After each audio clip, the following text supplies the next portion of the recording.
नमस्कार, मैं Satish Bhardwaj, editor Panipat today. Ladakh में भारतीय सेना और चीनी सेनाओं के बीच चल रहे संघर्ष के बारे में, फैल रहे दुष्प्रचार के बारे में आपसे कुछ विचार साझा करना चाहता हूं।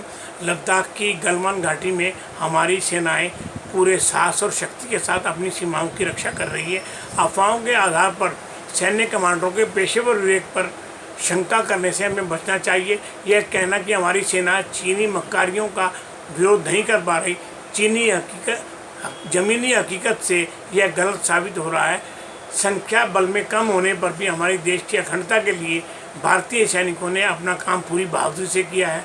दोनों पक्षों में गोलियां नहीं चली तो इतनी मौतें कैसी हुई, इसे जानने के लिए ज़रूरी है दोनों देशों के बीच वर्षों पहले हुए समझौते को ध्यान से पढ़ा जाए, जिसमें यह तय हुआ था कि किसी भी देश का सैनिक एक दूसरे को रोकने के लिए उसकी तरफ हथियार नहीं तानेगा, जिससे इन्हें रोकने के लिए हमारे पास शारीरिक बल का इस्तेमाल ही एकमात्र विकल्प होता है। इस साल मई के पहले हफ्ते में ही पत्थरों के साथ लाठी इस्तेमाल हुई थी।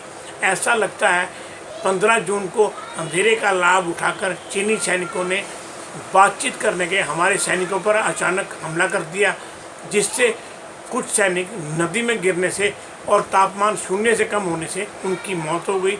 जबकि आपसी संघर्ष में दोनों सेनाओं के भारतीय सैनिकों ने चीनी सैनिकों के कम से कम 40 सैनिकों को मार गिराया, जिनकी गर्दन की हड्डी और रीढ़ की हड्डी टूटी हुई है। ऐसे में दोनों सेनाओं के बड़े अधिकारियों ने आपस में सीमा पर ही बैठकर हुई इस प्रारंभिक बातचीत में इस बात का फैसला किया है कि दोनों सेनाएं 20 अप्रैल के अपनी यथास्थिति में वापस चली जाएंगी और दोनों सेनाएं वापस होने से संघर्ष को टालने के लिए पहल करेंगी।